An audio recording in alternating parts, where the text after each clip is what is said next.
Hello everyone welcome back to Raj talks. Many happy returns of the day Mammukka. എനിക്കറിയാം ഒരു ദിവസം ലേറ്റായിട്ട് തന്നെയാണ് ഈ വീഡിയോ ചെയ്തത്. ആക്ച്വലി ഒരു ഒരു ഡിസപ്പോയിൻമെൻ്റ് ആയിരുന്നു. മമ്മൂക്കയുടെ ആ ഫോട്ടോ വന്നു, കടൽ തീരത്തോട്ട് നോക്കി നിൽക്കുന്ന ഫോട്ടോ ഒക്കെ കണ്ടു. പക്ഷേ ഞാൻ ഒരുപാട് അപ്ഡേറ്റുകൾ പ്രതീക്ഷിച്ചിരുന്നു. സിനിമയുടെ അപ്ഡേറ്റുകളല്ല, ഒരുപക്ഷെ അദ്ദേഹം കൊച്ചിയിൽ വസതിയിലേക്ക് തിരിച്ചു വരികയും അവിടുത്തെ ആൾക്കൂട്ടത്തിനെയൊക്കെ അഡ്രസ്സ് ചെയ്ത് സ്വതസിദ്ധമായ സ്റ്റൈലിൽ ഇങ്ങനെ കൈയൊക്കെ വീശി വന്ന് എല്ലാവരെയും അഡ്രസ്സ് ചെയ്യുന്ന രീതിയിൽ ഒന്ന് വന്ന് കറങ്ങി പോകുന്ന പഴയ ഓർമ്മ. 73 വയസ്സിലെ ബർത്ത്ഡേ സെലിബ്രേഷൻ്റെ രാത്രി പുള്ളി ചെയ്തൊരു ഓർമ്മയാണ് ശരിക്കും മനസ്സിലുള്ളത്. ഒരു ബ്ലൂ ഷർട്ടായിരുന്നെന്നാണ് ഓർമ്മ. അങ്ങനൊരു തിരിച്ചുവരവ് പ്രതീക്ഷിച്ചിരുന്നു. അല്ലെങ്കിൽ ഒരു പക്ഷേ എയർപോർട്ടിൽ വന്നിറങ്ങുമ്പോൾ അവിടം തൊട്ടുള്ള ഫൂട്ടേജൊക്കെ കവർ ചെയ്ത് വരുന്ന, ഭയങ്കര ആരോഗ്യപരമായിട്ട് ഇങ്ങനെ നടന്നു വരുന്ന അങ്ങനെയൊക്കെയുള്ളൊരു പിക്ചർ മനസ്സിൽ ഓൾറെഡി സ്വപ്നം കണ്ടതുകൊണ്ട് ഒരു വലിയ ഡിസപ്പോയിൻമെൻ്റ് ഉണ്ടായിരുന്നു. പിന്നെ പക്ഷേ അതിലൊന്നും കാര്യമില്ല. അദ്ദേഹം ആരോഗ്യവാനായി സന്തോഷവാനായി ഇരിക്കുക. ഇത്തരം സമയങ്ങളിൽ ചില സമയത്ത് എനിക്ക് തോന്നുന്നു എന്തെങ്കിലുമൊക്കെ പ്രശ്നങ്ങൾ പറ്റിക്കഴിഞ്ഞാൽ, അല്ലെങ്കിൽ എന്തെങ്കിലുമൊക്കെ ഒരു പ്രശ്നത്തിലൂടെ നമ്മൾ പൊയ്ക്കൊണ്ടിരിക്കുമ്പോൾ, രോഗാവസ്ഥയിലൂടെ പൊയ്ക്കൊണ്ടിരിക്കുമ്പോൾ നമുക്കൊരു ഒറ്റയ്ക്കിരിക്കാനോ അല്ലെങ്കിൽ വളരെ അടുത്തുള്ള ആൾക്കാരായിട്ട് മാത്രം ടൈം സ്പെൻഡ് ചെയ്യാനായിരിക്കും ഒരുപക്ഷെ നമുക്ക് തോന്നുക. ഞാൻ അങ്ങനെയാണ്. വളരെ പ്രൈവറ്റ് ആയിട്ടാണ് ഞാൻ ആയിട്ടുള്ളൊരു മനുഷ്യനാണ് ഞാൻ. അപ്പോൾ എല്ലാവർക്കും അങ്ങനെയാണ്. അവരവരുടെ പ്രൈവസി ഉണ്ട്. സോ അതെല്ലാം തീർച്ചയായിട്ടും മാനിക്കുന്നു.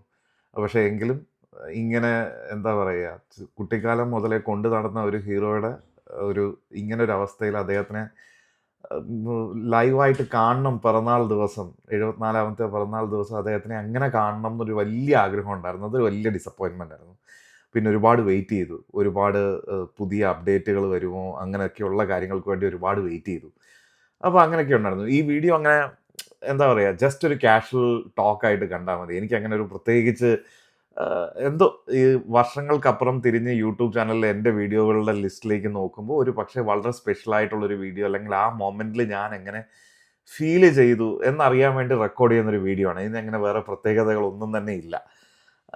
അങ്ങനെ എല്ലാവരും കാണണം എന്ന് പോലും ഞാൻ ആഗ്രഹിക്കുന്നൊരു വീഡിയോ അല്ലത്. കാരണം ഇതൊരു അങ്ങനെ എൻ്റെ മൈൻഡിൽ എന്ത് വരുന്നോ അത് അങ്ങനെ സംസാരിക്കാം, അങ്ങനെ ചെയ്യാം എന്നുള്ളൊരു വീഡിയോ ആണിത്.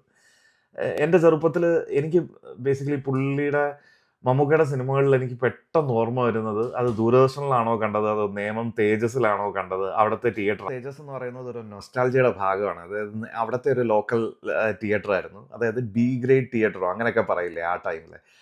പക്ഷേ ഇപ്പോൾ പൂട്ടിപ്പോയി. ഇപ്പോൾ അവിടെ ഒരു TVSൻ്റെ ഷോറൂം അങ്ങനെന്നാണ് പണ്ട് നാട്ടിൽ പോയപ്പോൾ ഉള്ള ഓർമ്മ. പിന്നെ അവിടെ ഭാസുര എന്ന് പറയുന്നൊരു തിയേറ്റർ ഉണ്ടായിരുന്നു. അത് പണ്ടേ പൂട്ടിപ്പോയി. തേജസ് പ്രൈം ടൈമിൽ ഓടിക്കൊണ്ടിരിക്കുന്ന സമയത്ത് തന്നെ ഭാസുര പൂട്ടിപ്പോയി. ഭാസുരയാണ്. സുരഭി അപ്പുറത്തെ എൻ്റെ വീട്ടിൻ്റെ തൊട്ടപ്പുറത്തുള്ള മാമൻ്റെ വീടിൻ്റെ പേരാണ് സുരഭി. ഇല്ല, പെട്ടെന്ന് ഇതൊക്കെ ഓർമ്മകളായിട്ട് വരുന്നത്. അതാ പറഞ്ഞത്, ഈ ഒരു വീഡിയോയ്ക്ക് അങ്ങനെ പ്രത്യേകിച്ച് ലക്ഷ്യങ്ങളൊന്നുമില്ല. ഇങ്ങനെ വീഡിയോ തുറന്നു വെച്ച് മമ്മൂക്കയുടെ പിറന്നാളും അതുമായിട്ട് റിലേറ്റഡ് വരുന്ന, തലയിലോട്ട് വരുന്ന ആദ്യം വരുന്ന കാര്യങ്ങളൊക്കെ ഇങ്ങനെ വിളിച്ചു പറയുക, അത്രയേ ഉള്ളൂ. സോ എനിക്ക് തോന്നുന്നു അവിടെയൊക്കെ കണ്ട മമ്മൂക്ക ചിത്രങ്ങളിൽ എനിക്ക് ആദ്യം പേഴ്സണലി ഓടിയെത്തുന്നതും, അല്ലെങ്കിൽ ഭയങ്കര എന്താ പറയുക, കരിയിലക്കാറ്റ് പോലെ. സിനിമയിലേക്ക് വരാം. സിമ്പിളായിട്ട് പറയുകയാണെങ്കിൽ കരിയിലക്കാറ്റ് പോലെ. ആ സിനിമ എനിക്ക് ഫസ്റ്റ് ആദ്യമേ പേടി തോന്നും. കാരണം തുടക്കത്തിലെ ലാലേട്ടൻ വന്ന് കാണുന്ന മമ്മൂക്ക ഇങ്ങനെ കട്ടിലിലെ ആ ഒരു സ്റ്റീൽ ബാറിൽ ഇങ്ങനെ തലയിടിച്ച് മരിച്ചു കിടക്കുന്നതും, ഫുൾ ചോര. ആ ചോരയ്ക്ക് വേറെ കളറാണ്. ഇപ്പം നോക്കുമ്പോൾ അതിനെന്തോ ഈസ്റ്റ്മെൻ കളറോ അങ്ങനെ എന്തോ പറയും. അങ്ങനെ ചോരയിൽ ഇത് കിടക്കുന്ന ആ മമ്മൂക്ക ചിത്രം ഭയങ്കര സ്ട്രൈക്കിംഗ് ആണ്. ഇപ്പം എല്ലാവർക്കും ഒരു മമ്മൂക്ക ഫേവറേറ്റ് ചിത്രം ചോദിച്ചു കഴിഞ്ഞാൽ അങ്ങനെ പറയാൻ പറ്റില്ല. നമുക്ക് ഒരുപാട് ചിത്രങ്ങളുണ്ടാവും. പുള്ളി അങ്ങനെ ഒരു പരകായ പ്രവേശം നടത്തി എടുത്തു വെച്ചിരിക്കുന്ന ഒരുപാട് ക്യാരക്ടേഴ്സ് ഉണ്ട്.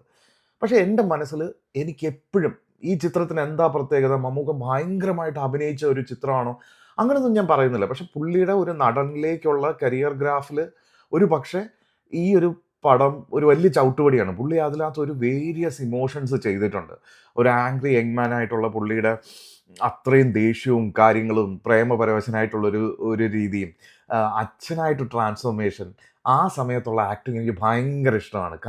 നടി കാർത്തികയായിട്ടുള്ള പുള്ളിയുടെ ആ കെമിസ്ട്രി, പുള്ളി ഒരു അച്ഛൻ്റെ സ്ഥാനത്ത് നിന്ന് പുള്ളി പിന്നെ മനസ്സിലാക്കുന്നത്. പുള്ളിയുടെ ഒരു കത്തുണ്ട്, എൻ്റെ പൊട്ടിപ്പൊളിഞ്ഞ വീട്ടിലേക്ക് പലരും കയറി ഇറങ്ങി അങ്ങനെയൊക്കെ പറഞ്ഞിട്ടൊരു കത്ത് വായിക്കുന്നതിൻ്റെ മോഡുലേഷൻ. ഓ! ഒരു സ്റ്റേജിൽ പുള്ളി ഇങ്ങനെ കാർത്തികയെ കാണും. എന്നിട്ട് കാർത്തികയുടെ അമ്മയായിട്ടുള്ള ക്യാരക്ടറിനെ കണ്ടു കഴിയുമ്പോഴത്തേക്കും പുള്ളി നെർവസ് ആവും. അതൊരു വലിയ സീനൊന്നുമല്ല. ഒരു 10-15 സെക്കൻഡിന് താഴെ ഉണ്ടാവുള്ളൂ എന്നാണ് എൻ്റെ ഓർമ്മ. അതിൽ പുള്ളി ഇങ്ങനെ ഒരു സിഗരറ്റ് എടുത്ത് കത്തിക്കും. പുള്ളി ഭയങ്കരമായിട്ട് നെർവസ് ആയിട്ട് പുള്ളി ആ സ്റ്റേജിൽ നിന്ന് ഇറങ്ങിപ്പോകും. പിന്നെ വീട്ടിൽ പോയി ഫോൺ വിളിച്ചിട്ട് പുള്ളി ദേഷ്യപ്പെടുന്നത്. ഇതൊക്കെ ഇങ്ങനെ സ്ട്രൈക്ക് ആയിട്ടുണ്ട്. ആ ഒരു ആക്ടിങ് എനിക്ക് ഭയങ്കര ഇഷ്ടമായിരുന്നു. ഒരുപക്ഷേ മാത്സ് ക്ലാസ്സിലിരിക്കുമ്പോൾ നമ്മുടെ അധ്യാപകൻ ഇനി നമ്മളെയാണോ ഇങ്ങനെ നോക്കുന്നതെന്ന് നോക്കുമ്പോഴത്തേക്കും നമുക്കൊരു നെർവസ്നെസ് വരത്തില്ലേ? ഇനി ഇങ്ങനെ എന്നെയാണല്ലേ നോക്കുന്നത്, അടുത്ത എന്നെ പൊക്കുവോ, ഞാൻ തീർന്നു എന്നൊക്കെ വരുന്ന ഒരു രീതിയിലുള്ള ആ ഒരു ആക്ടിങ് എനിക്ക് ഭയങ്കര ഇഷ്ടമാണ്. വർഷങ്ങൾക്കിപ്പുറവും ഇപ്പോഴും എന്തെങ്കിലും ജോലിയൊക്കെ ചെയ്യുകയാണ്. ഞാൻ CAD ഡ്രാഫ്റ്റിംഗ് ഒക്കെ ചെയ്യും. അപ്പോൾ ആ ഡ്രാഫ്റ്റിംഗ് ഒക്കെ ചെയ്യുന്ന സമയത്ത് ഇങ്ങനെ ഹെഡ്ഫോൺ ഇട്ടിട്ട് ഈ ഡയലോഗുകളൊക്കെ ഇങ്ങനെ കേട്ടുകൊണ്ടിരിക്കും. ഞാൻ ഈ പറഞ്ഞ കത്ത് വായിക്കുന്ന ആ മോഡുലേഷൻ, അല്ലെങ്കിൽ ഇങ്ങനെ പൊട്ടിത്തെറിക്കുന്ന അതൊരു മമ്മൂക്കയുടെ ഒരു സ്ഥിരം പാറ്റേൺ ആണ്. ഇപ്പോൾ ആവനാഴിയിൽ നോക്കിയാൽ ഇങ്ങനെ ശോഭിക്കുക എന്നുള്ളത് മമ്മൂക്കയുടെ ഒരു സ്ഥിരം രീതിയാണ്. ഒരു ആംഗ്രി യങ് മാൻ അല്ലെങ്കിൽ ആ ഒരു ഇത് പുള്ളി എപ്പോഴും ചെയ്യുന്നതാണ്. പക്ഷെ അതിനോടൊരു വലിയ ഇതില്ല. പിന്നെ പുള്ളിയുടെ കരിയറിൽ പുള്ളി വളരെ അധികം മാറ്റി മാറ്റി ചെയ്ത റോളുകൾ വന്നിട്ടുണ്ട്. അപ്പോൾ അതിൻ്റെയൊക്കെ ഒരു തുടക്കമായിരുന്നെന്ന് തോന്നുന്നു. എനിക്ക് ആ സിനിമ ഭയങ്കര ഇഷ്ടമാണ്. അതുപോലെയാണ് കുട്ടിക്കാലത്ത് കണ്ടിട്ട് പട്ടി കരയുന്ന പോലെ കരഞ്ഞ പടമാണ് ഈ യാത്ര.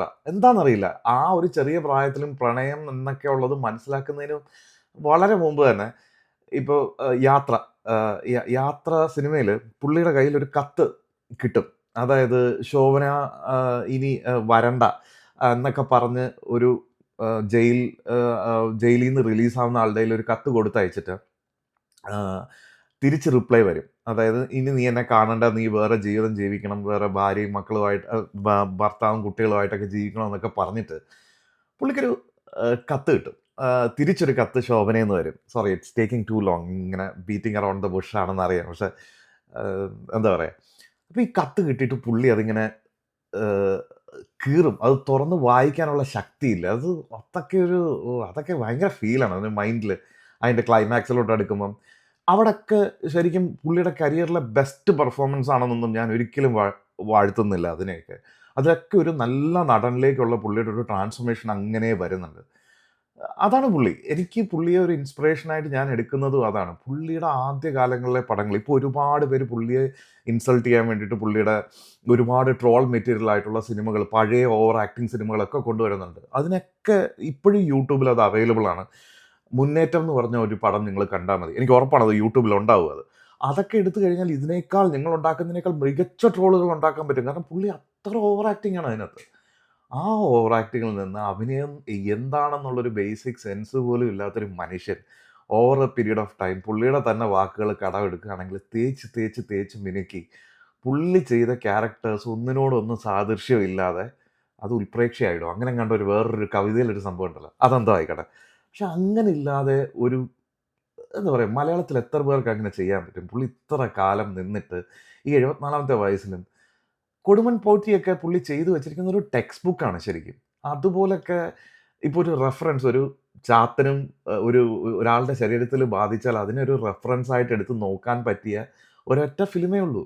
മലയാളത്തിൽ അങ്ങനെ ഒരു കൊടുമൺ പോറ്റി, അങ്ങനെ ഒരു ക്യാരക്ടറിനൊക്കെ ഒരൊറ്റ ഇതേ ഉള്ളൂ. പുള്ളിയുടെ വിധേയനാണെങ്കിലും പൊന്തന്മാടയാണെങ്കിലും അങ്ങനെ ഇങ്ങനെ പ്രാഞ്ചേട്ടനാണെങ്കിലും ഇങ്ങനെ ഒരു ലിസ്റ്റേ നമുക്ക് പറയാം. അങ്ങനെ വേറൊരു വ്യക്തിയായിട്ട് അല്ലെങ്കിൽ ആ ഒരു ക്യാരക്ടറായിട്ട് തന്നെ ഇത്രയും ആർക്കോട് കൂടി മുരിക്കൻകുന്നത്ത് അഹമ്മദ് ഹാജി ഇത്രയും എന്താ പറയുക, സ്ത്രീകളോട് ഇങ്ങനെ ഒരു കാമാഭിനിവേശത്തോടെ അതിനെ അത്രയും സരസമായിട്ട് നമുക്ക് പേരുദോഷം കേൾപ്പിക്കാനായി പെണ്ണുങ്ങൾ ഇങ്ങനെ ഇറങ്ങി നടക്കുമെന്നൊക്കെ പറയുന്ന ഒരു ഡയലോഗ് പുള്ളി കൊടുക്കുന്ന ഒരു അതൊരു എക്സെപ്ഷണൽ ഇതാണ്. അതുകൊണ്ട് തന്നെ എനിക്ക് തോന്നുന്നു, എനിക്ക് പുള്ളിയുടെ മോശം സിനിമകൾ തന്നെ അഡ്രസ്സ് ചെയ്യാൻ തോന്നിയിട്ടുണ്ട്. ഇപ്പോൾ ലാസ്റ്റ് വന്ന ഡൊമിനിക്കൻ ലേഡീസ് പേഴ്സൺ എനിക്ക് ഭയങ്കര ഇഷ്ടപ്പെട്ട പടമാണ്. അതിനുശേഷം വന്ന ബസൂക്ക. അവസാനത്തെ 20 മിനിറ്റ് ഇവിടുത്തെ ഒരുപാട് പ്രമുഖ യൂട്യൂബേഴ്സ്, അവരെ ഡിഫെയിം ചെയ്യാൻ പറയല്ല, അവരൊക്കെ വളരെ റെസ്പെക്ട്ഫുൾ ആയിട്ട് കണ്ടതാണ്. അവർ പറയുന്നത് അത് ഭയങ്കരമായിട്ട് പുള്ളി കത്തിച്ചു, പുള്ളി ഭയങ്കര രസകരമായിട്ട് ചെയ്തു. എനിക്ക് തോന്നിയിട്ടില്ല. പുള്ളിയുടെ കരിയറിലെ ഒരു മോശം റോള് തന്നെയാണ്. പക്ഷെ പുള്ളിക്ക് തെറ്റുകൾ പറ്റും. ഓബ്വിയസ്ലി ഇങ്ങനെ വെറൈറ്റി അന്വേഷിച്ച് പോകുന്ന ഒരു നടന് സ്വാഭാവികമായിട്ടും പറ്റാവുന്ന ഒരു കാര്യം മാത്രമേ ഉള്ളൂ. ഒരു ഫാൻ എന്നുള്ള രീതിയിൽ എല്ലാ റോളുകളെയും നമ്മൾ അടിപൊളി, ഇക്ക പൊളിച്ചു, അത് അങ്ങനെയൊന്നും ഇറക്കേണ്ട ആവശ്യമില്ല. പിന്നെ ഉള്ള ഒരു ട്രോളായിട്ട് എനിക്ക് തോന്നിയിട്ടുള്ളത്, എനിക്ക് ഒട്ടും തന്നെ ബോധേഡ് അല്ലാത്ത, എന്നെ ഒട്ടും വിഷമിപ്പിക്കാത്തൊരു കാര്യമാണ് പുള്ളിക്കൊരു 100 കോടി, ഇക്കാക്കൊരു 100 കോടി പദ്ധതി എന്ന് പറഞ്ഞിട്ട് പുള്ളിയെ കളിയാക്കുന്ന ഒരുപാട് ട്രോളുകളുണ്ട്. പക്ഷെ എനിക്കങ്ങനെ തോന്നിയിട്ടില്ല. പുള്ളിയിലെ നടനെ പുള്ളി ഒരു നടൻ മികച്ച നടനായിരുന്നു, അല്ലെങ്കിൽ പുള്ളി അവിടെ ഇവിടെയൊക്കെ നടനിലെ ശേഷിപ്പുകൾ ബാക്കി വെച്ച പടങ്ങളായിരുന്നു ഉണ്ടയും പേരൻപ് അതൊക്കെ. വേറെയും ഇടയ്ക്ക് ചില സിനിമകൾ വന്നിട്ടുണ്ട്. പക്ഷെ തുടർച്ചയായിട്ട് ഒരുപാട് പടങ്ങൾ പാളിപ്പോയിട്ടുണ്ട്. പുള്ളിയുടെ അഭിനയം അത്ര സെറ്റായെന്ന് എനിക്ക് തോന്നിയിട്ടില്ല. പക്ഷെ കോവിഡിന് ശേഷം പുള്ളി വന്നപ്പോൾ പുള്ളിയെ സെലക്ട് ചെയ്ത പടങ്ങൾ ഒരൊറ്റ മൈക്ലപ്പനേ ഉള്ളൂ. ആ മൈക്ലപ്പൻ പുള്ളിയുടെ എന്ത് രസമായിട്ടാണ് പുള്ളി ചെയ്തിരിക്കുന്നത്. പുള്ളിയുടെ സ്റ്റാർ ഓറ 72-ാം വയസ്സിലെങ്ങാണ്ടാണ് ആ പടം റിലീസായിരിക്കുന്നത് അല്ലേ, എനിക്ക് കറക്റ്റ് വർഷം ഓർമ്മയില്ല. അതായത് 72 വയസ്സ് 73 വയസ്സ് ആ റേഞ്ചിലാണ് ആ പടം വന്നിരിക്കുന്നത്. വലിയ പഴക്കമില്ലല്ലോ, 3-4 വർഷം അല്ലേ, അത്രയേ ഉള്ളൂ എന്ന് തോന്നുന്നു. ആ സമയത്ത് പുള്ളി ചെയ്തിരിക്കുന്ന പുള്ളിയുടെ സ്റ്റാർ ഓറ പീക്ക് ചെയ്തിരിക്കുകയാണ് അതിനകത്ത്. പുള്ളി ആ ക്യാരക്ടറായിട്ട് മാറിയിട്ടുണ്ട്. കൊടുമൻ പോറ്റി, പിന്നെ ബാക്കി അതിൻ്റെ ഇടയ്ക്ക് വന്ന ഒരുപാട് ചിത്രങ്ങൾ. ലാലേട്ടൻ്റെ സിനിമകൾ ഞാൻ എൻ്റെ ചാനലിൽ റിവ്യൂ ചെയ്തിട്ടുണ്ട്. അദ്ദേഹവും അതിമനോഹരമായിട്ട് ഇവർ രണ്ടുപേരെയും എന്താ പറയുക, നമുക്ക് മാറ്റി നിർത്തി ഒന്നും ചെയ്യാൻ പറ്റില്ല. ഞാൻ ലാലേട്ടൻ്റെ പേര് എടുത്തുകൊണ്ട് വന്നത് വേറൊരു കാര്യം മനസ്സിൽ വന്നപ്പോൾ പറയാൻ വേണ്ടിയിട്ടാണ്. കാരണം ഇവർ ചെയ്യുന്ന ബോണ്ട്, ഇവരുടെ ഉള്ളിൽ ആ ബോണ്ട് ഉണ്ടല്ലോ, അതൊരു ഭയങ്കര സംഭവമായിട്ട് എനിക്ക് ഫീൽ ചെയ്തിട്ടുണ്ട്. കാരണം എന്താ പറയുക, പുള്ളി ഒരു അർച്ചന ചെയ്തുകൊണ്ടോ ഒരു വഴിപാട് ശബരിമല ചെയ്തുകൊണ്ടോ അതൊന്നും കൊണ്ടല്ല. അല്ലെങ്കിൽ പുള്ളി പിറന്നാളിന് വേണ്ടിയിട്ട് മമ്മൂക്കയുടെ പടങ്ങളൊക്കെ ഉള്ള ആ ടീഷർട്ടൊക്കെ ഇട്ടുകൊണ്ട് വരുമ്പോൾ നമുക്ക് കിട്ടുന്നൊരു സന്തോഷമുണ്ട്. കാരണം വളരെയധികം അസൂയയുള്ള ഒരു ഫീൽഡിൽ എന്തെങ്കിലും ഞാൻ മുൻപോട്ട് വരണം, അല്ലെങ്കിൽ ബാക്കിയുള്ളവരെക്കാളെല്ലാം മികച്ച് നിൽക്കണം, അത്രയും കാലഘട്ടത്തിൽ ഇങ്ങനെ ഇത്രയും കടന്നു വന്ന ആൾക്കാർക്ക് റൈവൽറി വളരെ സ്വാഭാവികമാണ്. അങ്ങനെ ചിന്തിച്ചില്ലെങ്കിലേ ഉള്ളൂ. അതുകൊണ്ട് തന്നെയായിരിക്കും എന്താ പറയുക, ശരാശരിക്കും താഴെ വളരെ ബിലോ ആവറേജ് ആയിട്ട് ഈ ഫാൻസ് കിടന്ന് കടികൂടുന്നതെന്ന് എനിക്ക് തോന്നിയിട്ടുണ്ട്. പക്ഷേ ഈ ഫ്രണ്ട്ഷിപ്പും ഈ ഒരു അവസരത്തിൽ ഭയങ്കരമായിട്ട് സെലിബ്രേറ്റ് ചെയ്യേണ്ടതാണ്. കാരണം ആർക്ക് ചെയ്യാൻ പറ്റും? ഇപ്പം ഈ 2 പരിപാടി ചെയ്തില്ലെങ്കിലും, അതായത് ഈ വഴിപാട് ചെയ്തില്ലെങ്കിലും, ഇങ്ങനെ ഒരു ഷർട്ട് ഇട്ടുകൊണ്ട് വന്നില്ലെങ്കിലും, ഇതൊക്കെ ലാലേട്ടൻ്റെ PR വർക്കാണെന്ന് പറയുന്നവരോട് എനിക്ക് വെറും സഹതാപം മാത്രമേ ഉള്ളൂ. അങ്ങനെ ഒരു പ്രൂവ് ചെയ്യേണ്ട ഒരു മനുഷ്യനല്ല. അദ്ദേഹത്തിന് അത്ര ക്ലോസ് ടു ഹാർട്ട് ആയതുകൊണ്ടാണല്ലോ തീർച്ചയായിട്ടും ഇങ്ങനെയൊക്കെ ചെയ്യുന്നത്. അതൊക്കെ വലിയ സന്തോഷം തരുന്നുണ്ട്. ഇങ്ങനെയൊക്കെ സെലിബ്രേറ്റ് ചെയ്യാൻ പറ്റാനും, എന്താ പറയുക, ജാതി മത ചിന്ത ഭേദമന്യേ ഇങ്ങനെയൊക്കെ ചെയ്യാൻ പറ്റുന്നതൊക്കെ ഒരു വലിയ കാര്യമായിട്ട് ഫീൽ ചെയ്യുന്നു. സോ ഈ വീഡിയോയിൽ ഒരുപാട് തെറ്റുകുറ്റങ്ങളുണ്ടാവും. പ്രോപ്പറായിട്ടുള്ള വാക്കുകൾ യൂസ് ചെയ്തിട്ടുണ്ടാവില്ല. ചുറ്റി വളച്ച് എന്തൊക്കെയോ സംസാരിച്ചിട്ടുണ്ടാവും.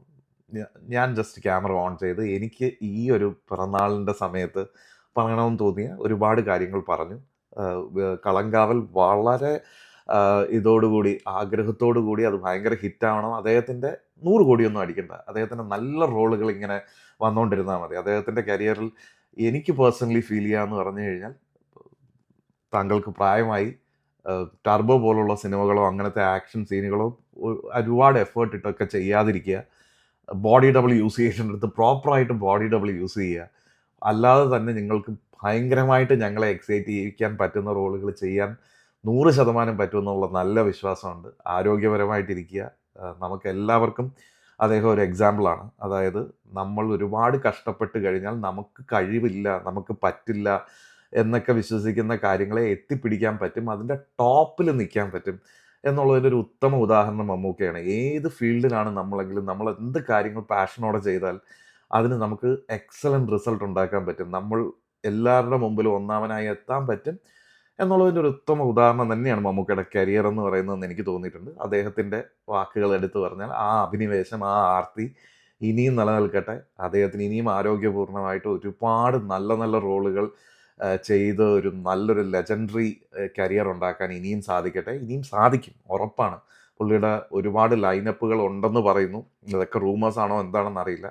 അതിനൊക്കെയാണ് വെയിറ്റിംഗ്. അപ്പോൾ ഒരു ഫാൻ ഫൈറ്റ് ഇല്ലാതെ ഇനി വരുന്ന സിനിമകളൊക്കെ നമുക്ക് കാണാൻ പറ്റട്ടെ എന്ന് ആഗ്രഹിക്കുന്നു, ആശംസിക്കുന്നു. അതൊന്നും നടക്കാൻ പോകുന്നില്ലെന്നറിയാം. കാരണം ഈ പിറന്നാൾ വേളയിലും ഓരോരുത്തർക്ക് ഇങ്ങനെയൊക്കെ കമൻറ്റ് ചെയ്യാൻ പറ്റുമോ എന്നുള്ളത് ആലോചിക്കുമ്പോൾ ഭയങ്കര വിഷമം തോന്നുന്നുണ്ട്. ബട്ട് അതൊന്നും കാര്യമാക്കേണ്ട ആവശ്യമില്ല. Let's move on. അപ്പം നല്ല മമ്മൂട്ടി ചിത്രങ്ങളും ലാലേട്ടൻ ചിത്രങ്ങളും വരട്ടെ. ഇവരുടെ ഫ്രണ്ട്ഷിപ്പ് പോലെ തന്നെ നമുക്ക് ഇതുപോലെ ലൈഫിൽ നല്ല നല്ല കാര്യങ്ങൾ ആഘോഷിക്കാൻ ഉള്ള അവസരങ്ങൾ ഉണ്ടാവട്ടെ. Thank you every one. അപ്പോൾ ഹാവ് എ നൈസ് ഡേ.